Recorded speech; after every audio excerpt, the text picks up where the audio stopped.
Imagine isso. No coração da fera industrial da Rússia, chamas lambem o céu como a vingança de um dragão. Não está no manual de Moscou. Não. Desta vez, o roteiro se inverte. Os drones e mísseis da Ucrânia não estão apenas sobrevivendo, estão revidando. Bem-vindo à atualização da guerra, onde as linhas de frente se redesenham da noite para o dia. Aperte o cinto, porque nesta guerra, o azarão acabou de ganhar presas. Então, eis o que aconteceu no dia 29 de outubro. Enquanto a maioria de nós seguia com a nossa rotina diária, as forças especiais da Ucrânia executavam uma das operações mais audaciosas de toda esta guerra. 3 alvos. Todos os casos são críticos, tudo no interior profundo da Rússia. Primeiro, Volgograd. Uma refinaria que processa 15 milhões de toneladas de petróleo por ano. Perdido. Segundo, Ryazan. Este é ainda maior. Isso mantém literalmente metade dos tanques da Rússia Central abastecidos. Também se foi. E só para deixar o recado ainda mais claro, eles atingiram também uma usina de processamento de gás em Saratov. Todos os 3 queimando ao mesmo tempo. Agora, quando os satélites passam por esses locais, veem crateras onde caberia um ônibus. Explosões que continuaram por horas. Até Moscou teve que admitir que suas defesas aéreas falharam. Caças decolando às pressas, mísseis voando, atingindo nada além do ar. Mas veja, o que importa não é só o fato de a Ucrânia ter atingido esses alvos. É como eles fizeram isso. Nenhum civil foi ferido. Cada ataque foi calculado até o metro. Isso não foi caos nem desespero. Alguém planejou isso perfeitamente e alguém executou ainda melhor. Claro, a TV estatal russa já tem sua versão pronta. Foi a OTAN. Mísseis americanos. O roteiro de sempre. Mas a verdade é mais interessante do que a propaganda deles. Porque a Ucrânia construiu a arma que fez isso. E eles mesmos a construíram. Conheça o Flamingo. Sim, eu sei, parece algo que você veria em um zoológico, não um sistema de armas. Mas essa ave voa 700 quilômetros e quando pousa, as refinarias pegam fogo. O jornal Le Figaro foi o primeiro a publicar a notícia.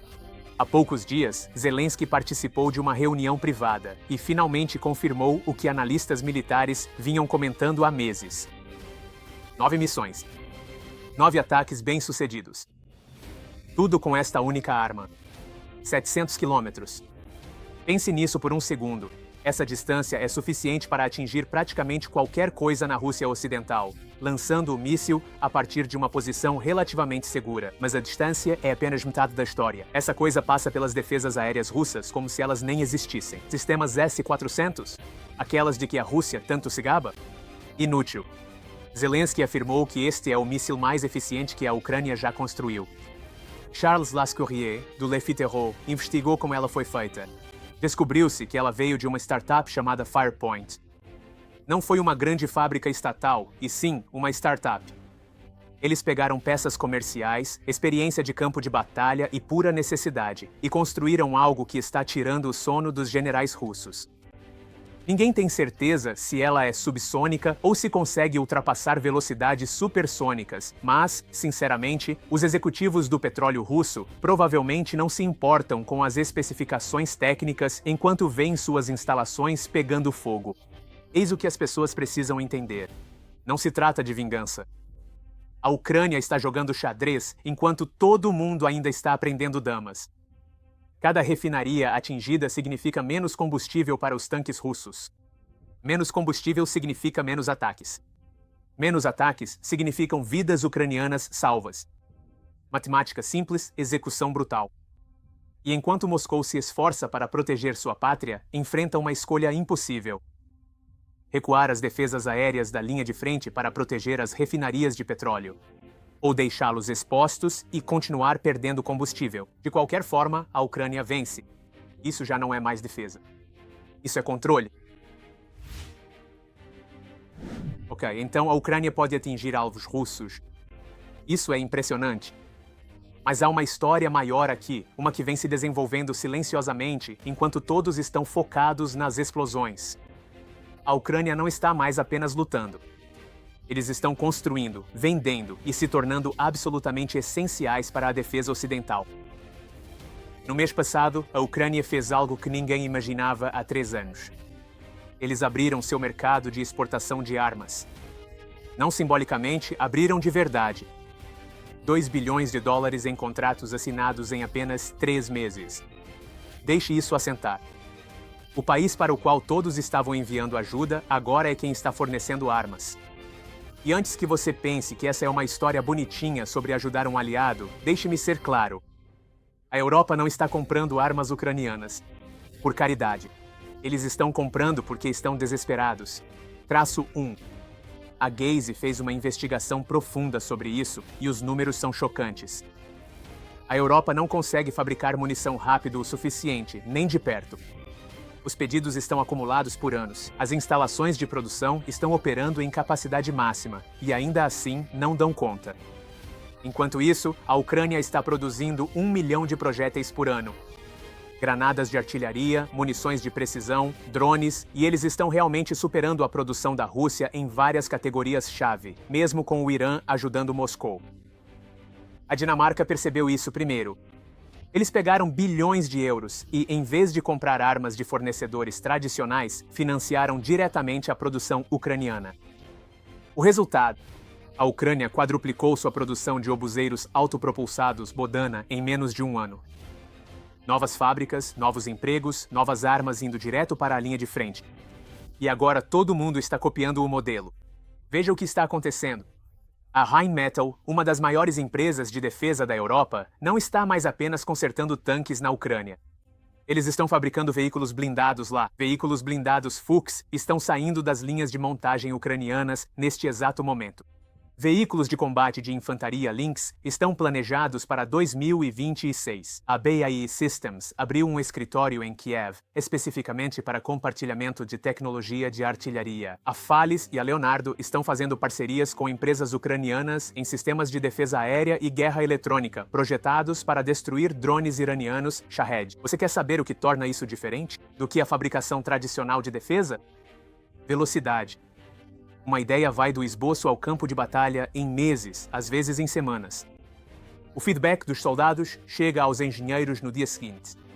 Compare isso com os contratantes de defesa ocidentais, que precisam de anos só para superar os obstáculos regulatórios. O valente cluster Brave One da Ucrânia, pense nele como o Vale do Silício das Armas, está conectando startups comprovadas em campo de batalha com capital de risco americano. Esses não são sistemas teóricos. São drones que já destruíram comboios russos. Sistemas de guerra eletrônica que já cegaram a mira russa. Tudo isso foi testado no pior laboratório possível. Guerra real.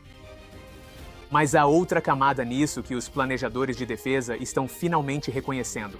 A Ucrânia tem as matérias-primas de que a Europa precisa: lítio para baterias, grafite para sistemas avançados, titânio para aeronaves e blindagem. Atualmente, a Europa depende da Ásia para a maioria desses materiais.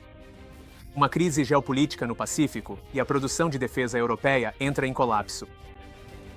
A Ucrânia oferece uma saída para essa armadilha: fornecimento local, território aliado, cadeias de suprimentos que não podem ser cortadas por potências hostis.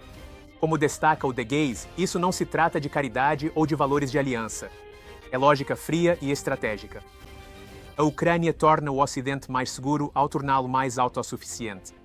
Mas aqui está o que realmente importa. E não é algo que você possa colocar em uma planilha. A Ucrânia não está apenas vendendo armas, está vendendo conhecimento. E esse conhecimento não tem preço. Certo, vamos falar sobre o que realmente está acontecendo aqui.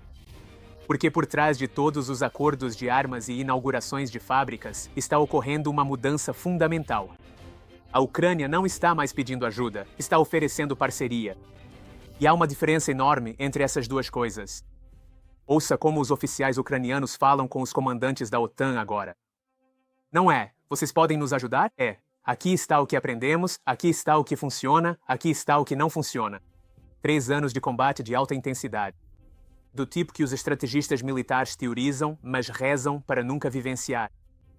A Ucrânia tem as respostas para perguntas que os militares ocidentais nem sabiam que deveriam fazer. E pense na dimensão disso. 3 milhões de drones produzidos só neste ano. Mais do que a Rússia. Capacidades de guerra eletrônica que podem desativar comunicações via satélite. Redes de defesa aérea que se adaptam em tempo real, não em atualizações de software 6 meses depois, mas agora, durante o ataque. Sistemas de contrabateria que rastreiam a artilharia inimiga e devolvem o fogo antes que o inimigo consiga sequer reposicionar seus canhões. Isso não é uma guerra de PowerPoint. Isto são dados escritos em aço e sangue. Todo sistema que a Ucrânia utiliza foi testado contra um adversário de igual para igual, usando armas modernas. Essa é uma experiência que literalmente não se pode comprar por nenhum preço. Aqui está a verdade desconfortável com a qual os militares ocidentais estão lidando. Todos os seus planos de guerra, cuidadosamente elaborados, estavam errados. As taxas de consumo de munição, erradas por uma ordem de grandeza. O papel dos drones, completamente subestimado. A guerra eletrônica, muito mais crítica do que qualquer um imaginava. A logística, ao que parece, mover suprimentos sob vigilância constante de drones. Exige um pensamento completamente diferente. E há exatamente um país no mundo que está descobrindo as respostas corretas em tempo real. Não em simulações, não em exercícios, mas em combate real contra um oponente sério. Então aqui estamos em 2025. A Ucrânia decifrou o código da guerra moderna. Eles estão produzindo as armas, treinando as forças e desenvolvendo as táticas que vão definir o próximo meio século de segurança global. A questão que as capitais ocidentais enfrentam não é mais se devemos ajudar a Ucrânia, mas sim se somos inteligentes o suficiente para aprender com a Ucrânia antes que seja tarde demais.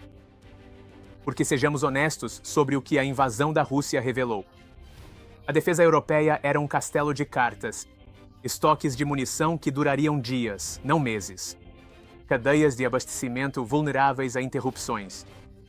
Doutrina escrita para conflitos que já não existem. A Ucrânia está resolvendo cada um desses problemas. Não com teorias. Com soluções funcionais forjadas sob a pior pressão imaginável. O Ocidente precisa da Ucrânia agora. Não como um caso de caridade, não como uma obrigação moral, mas como um parceiro estratégico que possui capacidades e conhecimentos que eles desesperadamente precisam. A única questão é se as instituições tradicionais conseguirão agir com rapidez suficiente para integrar essas lições antes que a próxima crise aconteça. As atualizações sobre a guerra, mas e a luta? Essa é eterna. Obrigado por estar ao nosso lado. Inscreva-se, ative as notificações e vamos resistir juntos. Até a próxima, mantenha-se vigilante.